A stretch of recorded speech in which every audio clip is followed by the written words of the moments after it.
Hello, I'm your host Jim McLean. Welcome back to another episode of the BanterFlix movie review show here on NVTV. Let's see what movies we'll be talking about tonight. We'll be reviewing Spider-Man Across the Multiverse, which swung into cinemas last weekend.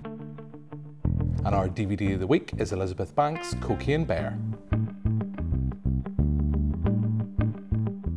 So that's what we've lined up for you in tonight's show. Joining me in the studio this evening, once again, another hot studio here in NVTV. The weather has been great, but we still have time to talk about movies. Joining me this evening is Aaron Flanagan from the Comic Book Guys. Hi, Jim. Aaron, great to have you on. Since we have you on, I know we've tried to steer away a little bit recently of comic book movies, but why not when we have someone who loves comics, runs a comic book store with his brother? I think we will go a little bit comic heavy this week. So without any further ado, let's get stuck into some movie news. We're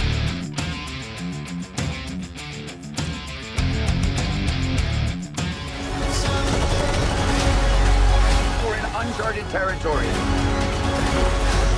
Batman, what do we do? We try not to die. Are you ready? Ready. Let's go.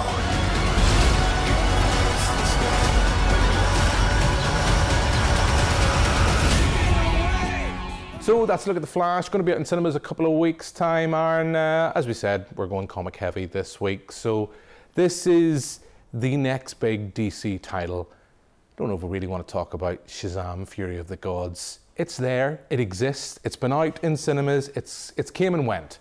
But now this is something a little bit different. I know there's been a lot of problems behind the scenes with that film, particularly with the film's lead, Ezra Miller, but it's going to be here in cinemas, so are you excited about The Flash? Do you know, I am excited, I have to say. For a while there, I was on the fence. Obviously, when the announcement was made that Michael Keaton was going to be appearing, it filled me with excitement, but also a slight bit of dread and hesitation, and thinking, ooh, that's my childhood, and it could be very easily ruined. Having seen the trailers, and there's enough trailers out there now, the bits that you do see with Michael Keaton, I hope it's not that, you know, the whole film isn't just wrapped up in those trailers, because it does feel that they're a little bit, explanatory, and you sort of get a fair idea of where the film's going, especially the Batman side of things. But I am really looking forward to it. I have to say, James Gunn, the new lead of DC, even though it's not his film, has put a lot of support and weight behind this, which spells good things, because he hasn't done that with some of the other films, you know. So I think, yes, aside from the problems that you've mentioned, there is a lot to have hope for this film. It could be the end of a chapter or the start of a new one. We'll see when the film comes out. But I am really looking forward to seeing the film, and hopefully it rekindles some of those childhood excitement memories that I have of Batman. So we'll see how it goes. Yeah, I am intrigued. I have to say the trailers have got me a little bit more excited, and I know there has been a lot of talk on various movie review websites, not BanterFlix, we don't spoil things, about some of the cameos that are being talked about. I know tonight we're going to be talking about Spider-Man Across the Multiverse, so this is kind of DC entering that foray as well. But just because you touched on it, I know Michael Keaton is an important part of a lot of people's childhood, and he introduced Batman to a lot of people, you know, going back to 1989. You know, I'm someone, I've said it in the past, I am always someone who will apologise, viewers, that kind of I moved away from Keaton's Batman and kind of embraced the Nolanverse, and then went back kind of during lockdown and rewatched the early Burton films in particular, and fell in love again with Michael Keaton. I still have mixed feelings about him coming back, but I would love it to be more than just a one and done. We're gonna have to wait and see what happens. There is another Batman movie in the works. There is talks of other Batmen coming back, bat nipples, whatever, all could become back. I don't know, but very quickly, if I could put you on the spot. So this is Flash, this is using the Flashpoint comic book arc, which is pretty big within DC. For someone who's maybe not as hardcore into comics as maybe yourself, what would be the selling point for this idea of Flash and Flashpoint? For me, Flashpoint is possibly one of the best DC stories ever told. It does, as you say quite rightly, for tonight make sense to talk about it, especially because we're talking about multiversal stuff. This is DC's version of that. It's the Flash going back in time to try and save his family. And obviously that has massive ramifications if you do that, and it can upset the whole world through major cataclysmic events. but the fact that you get in the Flashpoint story in the comic books, it is one of the most heartfelt stories, it's one of the most emotive stories, it's one of the most timeless stories that was ever told, and again, it's one of my favourites, so that's why I'm really looking forward to seeing how they portray it on screen, so fingers crossed. Yeah, fingers crossed. Now, we're talking about the DC verse, we're talking about the MC and all this kind of multiverse. I think we'll bring it closer to home and talk about the Flanagan verse, because whilst we've got you on here, you guys have launched not just your first comic, this is the third outing for the Revenants. Do you want to set the scene? Do you want to tell people about the Revenants? Yeah, so this is, as you quite rightly say, the third installment of, let's call it the Revenants verse. You know, it's something we started as a passion project 6-7 years ago. It's something that was very dear to us as a family, as you quite rightly say. The idea was just us fighting off zombies initially in store with our priceless store props and fighting off zombies to try and save the world. That then evolved into the Revenants 2, Zombies on a Train, where we were on our way to a convention in Dublin on a train, high-speed train, think speed, where we're trying to fight off, again, zombies and other nefarious creatures. But on that train, obviously, there's a lot of cosplayers going down to the convention and trying to decipher who's a cosplayer, who's not. So again, it has that, the Northern Irish tone to the book is what really seems to sell it, and it's what does very well for it. And when we released the second one, that's when we realised we were onto something. The feedback was amazing for it. The sales in America especially, it really took off. I mean, I think, as I say, the Northern Irish one-liners, a bit like in Dairy Girls and things like that now, has really sparked an interest in the Northern Irish flavour when it comes to comic books and TV shows and beyond. So the clamour for that meant that there was a real want for the third book. And now, yes, as you quite rightly say, we have just launched the third instalment of the Revenants. It's called Revenants Escape from New York Comic Con. So like all good comics, great comics, it's bigger, better, and a lot more Northern Irish one-liners. The idea behind this one is obviously in the second one, our way to a convention in Dublin. This one, we've taken it one step further. We're on our way to New York Comic Con. And the whole point of this one is there's an Armageddon of monstrous proportions, let's say that. And it's down to us with our razor sharp wit and with our priceless props to try and stop these bloodthirsty ghouls, and there's a fanatical scientist who's trying to start a new world order, and it's down to us to try and stop all that, save the world, and get home in time. You know, and the fact that it's all set in New York for us was important because, what does it say? You only get one bite at the Big Apple. See, you know what you're doing when you're trying to sell this, but I know we don't have time to spend the entire show talking about it. I know you'd love us too.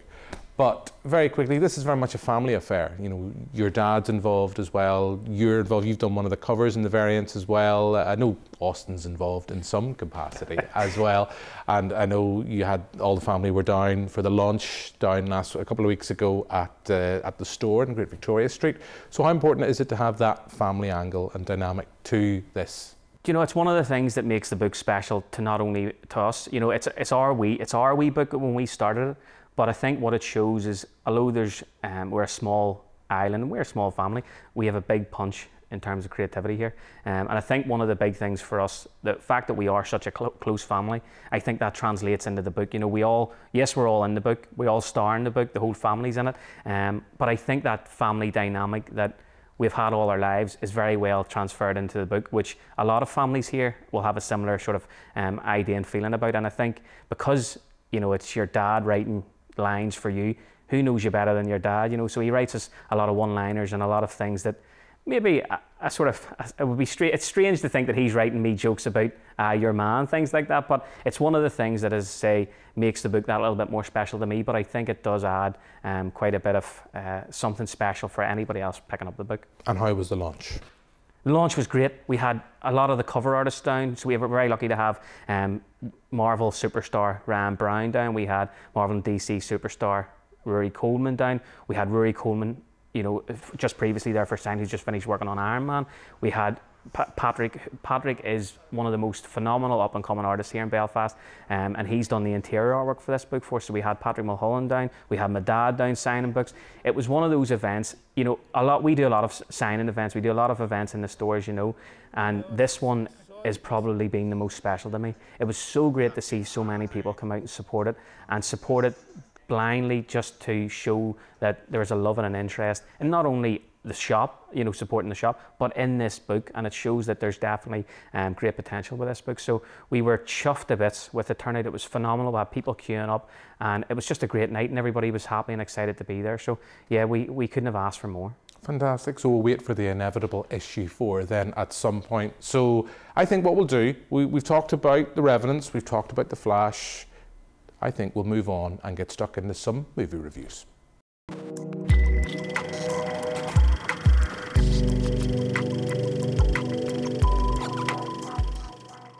You have a choice between saving one person and saving every world. Send me home. I can't do that. I can do both! Spider-Man, always. Not always. What about Uncle Ben? If not for Uncle Ben, most of us wouldn't be here. Can't stop me now! You can't run forever, kid!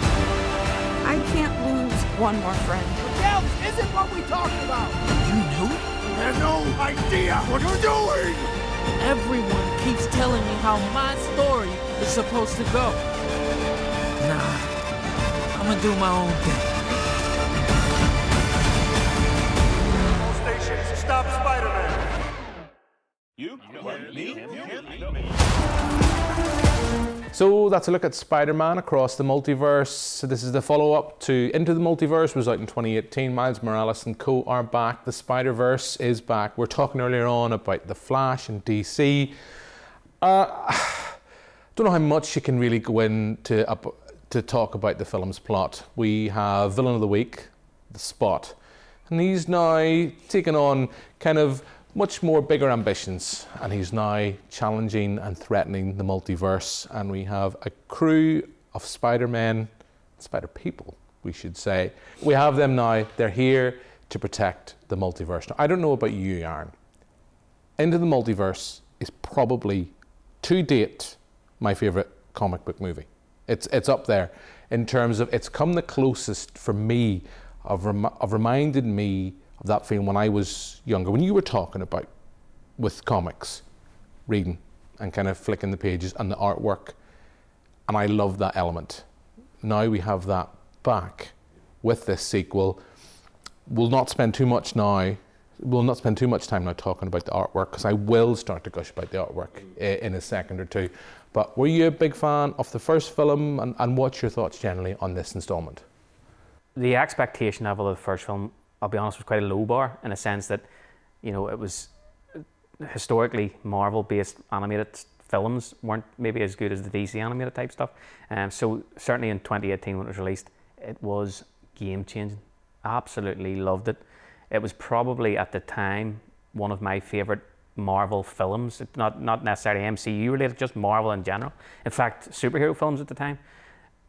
Fast forward 5 years, a lot of anticipation, but a lot of expectation with this, because how good the first one was. And I think that was one of the big things I'd worried about. But 2 minutes into it, I knew I didn't have anything to worry about. It was just a bit like what you said. I probably would agree. I'd almost be inclined to agree and say it's probably the best superhero film ever made so far, in my eyes.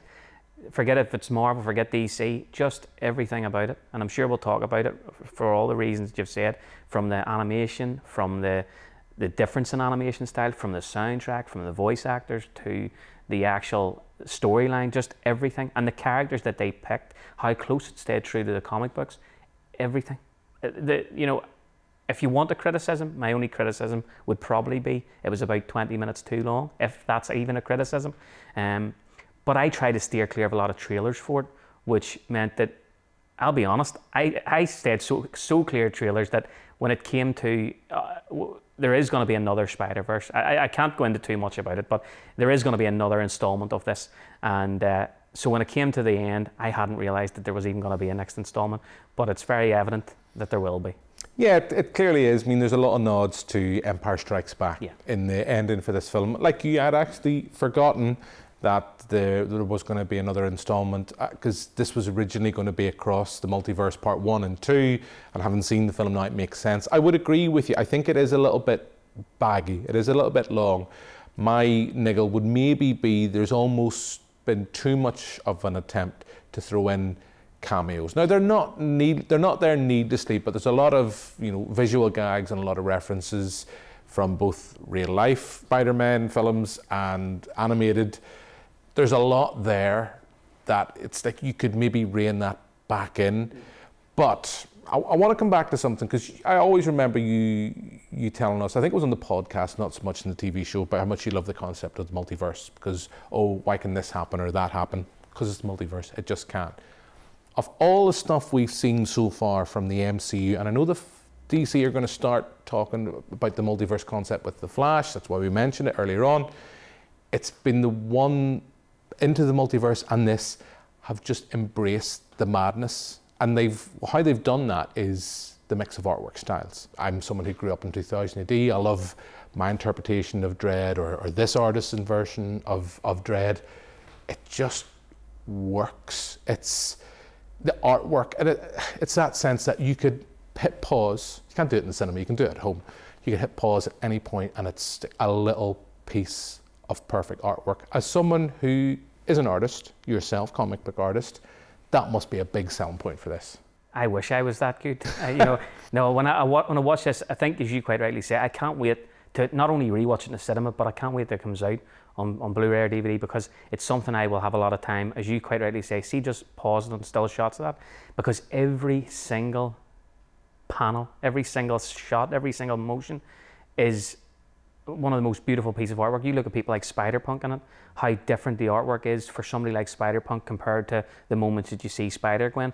The colouring of the piece of the Spider-Gwen at the very start, which is the prologue, is almost identical to how it's portrayed in the comics. It's nearly a similar cover, but not in a way that it's done to copy it. It's a way to enhance it, and it's just beautiful. The artwork is what makes this film. Visually, it's the most stunning thing I think I've ever seen.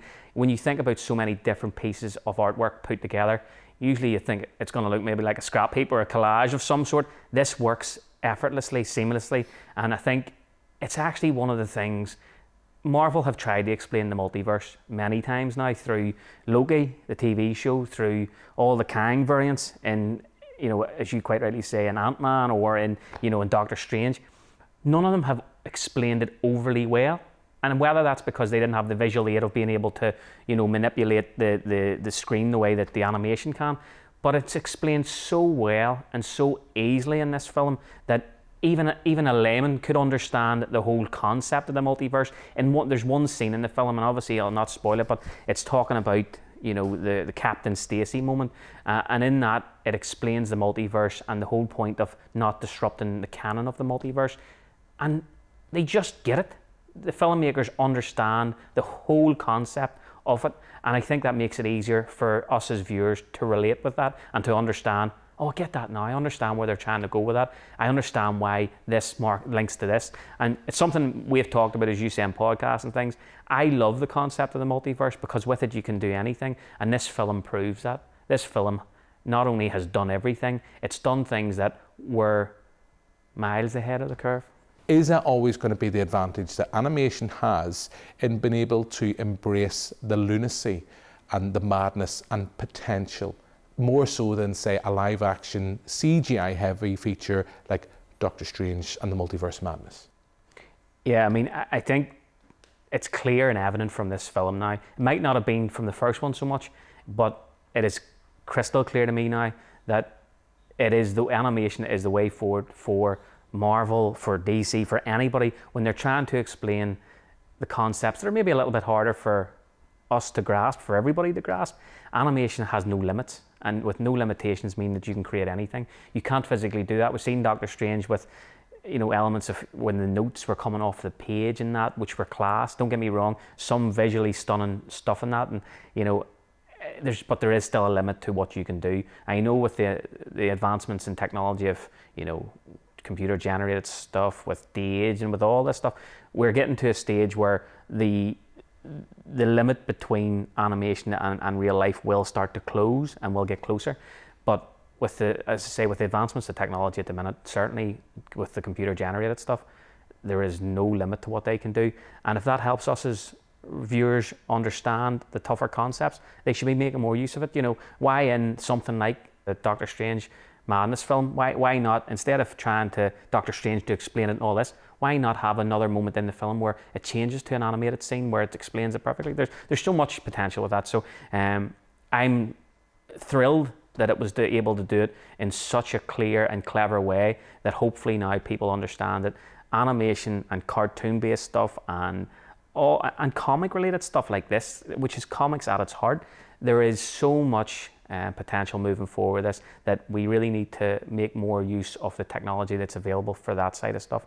And as much as I love the live action stuff, what we have noticed in the last 3 years, 4 years, the live stuff has slightly dropped off, whether that be fatigue, I don't know, for the superhero based stuff, and the animated side is really kicking off now. So I think that we should start putting our eggs in that basket and see where that takes us. We've been largely positive about the film, so I think we'll move on and see if we can just be as upbeat about our DVD of the week.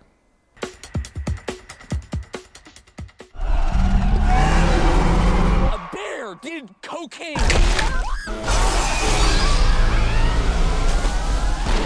You're safe. Bears can't climb trees. Of course I can!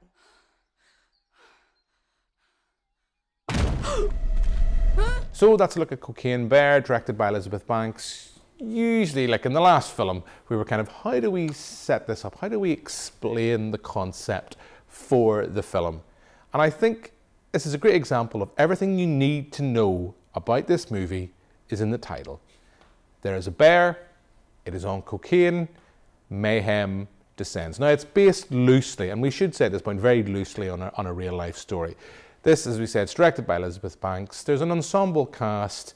There's a lot of familiar faces people have seen from various films and TV shows in the past. I know going in, you texted me when I asked you to watch this at home, when we sent you the screener, and you weren't very enthusiastic about this, Aaron. So I guess this is the point to say, going in, I know you're not very upbeat about Cocaine Bear. We'll say it right from the get-go, viewers. But you didn't enjoy this. Do you know, usually when I come on, it's always the talk about comic book films, which makes complete sense, and I always love and enjoy them. But there's usually sometimes you give me a film that I either have a high expectation for, or it's the type of film I would like. And I love my 80s cheese films. I love action-packed films. I love all that stuff. And this was a film that heralded back to some of those things, but it was rubbish. It was, sorry, Elizabeth Banks, if you're watching, loosely based is a bit of an understatement. I think it's a complete opposite storytelling of what actually happened in terms of the original story. I think this was Elizabeth Banks' way of the bear getting its own back from the original, from the story. The moments, the CGI was rubbish. The idea that, whether it was meant to be or not, the whole film, you're rooting for the bear. You want the bear to kill people in it, which I don't know if that was supposed to be the case or that's what I took from it. But I was sitting hoping, I hope that wee kid gets his arm ripped off. And then I thought, this is a bear on cocaine, eating people in the woods, and why am I not enjoying this? And I just think script, there wasn't much of a script to it. I think there was some, listen, don't get me wrong, maybe I am being brutal about it. It was rubbish in my eyes, but there was some moments of levity. There is the odd joke in one line where I actually did chuckle, but that's not enough to save the film. Some of those cameos, you say, you had the guy from Game of Thrones at the very start, reminiscent of, as I say, 80s films, that, you had those moments where you're thinking, oh, this is going to be good. And then when the credits kicked in, it just turned to rubbish. I'm sure there was a few starring roles, which actually helped parts of the film, like Ray Liotta. I think this was possibly Ray Liotta's last film, and I love that man. I watched Goodfellas recently, and I remembered how amazing he was in things like that and Hannibal, and it's unfortunate that this was his last film because he is so much better than this film. Yeah, I don't think we can blame Ray on that front, and you're right, this is Ray Liotta's last performance on screen. I had seen this after you had set it up as pretty much with more expletives in what you've just kind of said here tonight on the show. I went in with very low expectations, and I come back to that point a minute, I knew what I was getting from the title, and I had seen the trailer. I think the trailer is probably better than the film. Everything's condensed down. What I will say is this. I didn't enjoy it. I think I enjoyed it more than you. I embraced the kind of more lunacy and madness of what was happening on screen. What was refreshing, in the last 2 weeks on the show, we've talked about Inland Empire and Beau is Afraid, 2 films that are 3 hours long. This was an hour and a half, so I could watch this. It didn't task my bladder. I could sit down at home and enjoy the film. The CGI is terrible. And I think that's just, it's a problem in Hollywood where I've spoken to a few kind of designers at the recent Render Film Festival about the pressures they're under now to create content and to help bring things to the big screen. Whether that's in play here or not, it's always going to be the problem. Like there was a film a couple of years ago with Megan Fox, Rogue, or had the same problem where you have an animal. You're just now with rules and regulations and just general safety standards, you're not going to be able to do that. You're not going to get a method acting bear that's going to go in cocaine. What I am excited now is about the potential that leads. I know already when I was doing a bit of research, believe you me viewers, I'm as shocked as you when I say I do research on IMDb. This has now sparked a whole new wave of films. So we're going to have later this year, we're going to have Cocaine Shark. So this is just basically animals already pretty deadly at the best of times on drugs. This is what we're going to see. So who knows? I'm intrigued by the concept. I like Elizabeth Banks as a filmmaker. I know that Charlie's Angels didn't have the best of receptions at cinema, but I could see what she was trying to do. But if I can recall, and regular viewers, there is some, I assure you, will recall that at the time I said she maybe needs, in the way that some filmmakers will bring someone in to do an action sequence or do specific scenes, because there's certain elements that work. The comedy elements she is at home at. Some of the action sequences are a little bit pedestrian, although there is a great sequence with an ambulance, but I'm not spoiling anything because it's in the trailer. My last thing, because we are nearly out of time, it is an hour and a half. It would have probably worked as a brilliant short, 15, 20 minutes, because there's little sequences and set pieces that are set up throughout the film. You go, well, that works on its own, that works on its own, that works on its own. It's when you try to mash them together and try to connect the dots with the narrative, that's when it falls down. So we are nearly out of time, Aaron, but are you excited now by this potential new genre of cinema? We're talking about various verses on tonight's show. Are you intrigued by the thought of a cocaine verse for animals? Absolutely not. It's like Sharknado all over again. You know, I will say this. When we look at how good animation and how good graphics can be through Spider-Verse and how awful it can be through Cocaine Bear, this is why we should maybe stick to doing more animated stuff. Yeah, there we go. We'll have to leave it and just agree to disagree. I don't love it, but I don't hate it. You clearly hated this film much more than I did. So look, that is us out of time on this week's show. All that's left for me to do before we wrap things up is have a look at what films we'll be talking about next week. Hey, hey, hey, hey! Not so fast! Ay, ay, ay. Hey, over here, kitty kitty. Stand down! I won't ask a second time.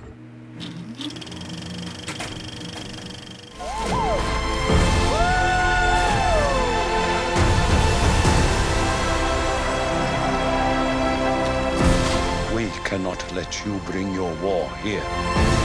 Outcast. That's all they see.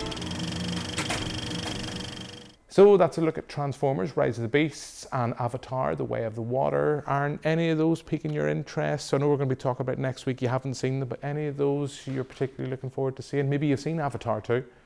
No, I've no interest in Avatar. It was a film that at the time, although it was a blockbuster special, again, without downing it too much, I think it was overhyped and not for me. Transformers, I'm looking forward to. It's got that 80s cheese fest, hopefully, to it. Peter Cullen's back doing the voice of Optimus Prime. Should be good. Yeah, well, you'll have to wait and see what we think about it next week's show. So all that's left for me to do now is thanks very much, Aaron, for giving up your time this evening. Thank you, Jim. And thanks very much for watching at home. We'll be back next week with another episode. But for now, until then, goodbye.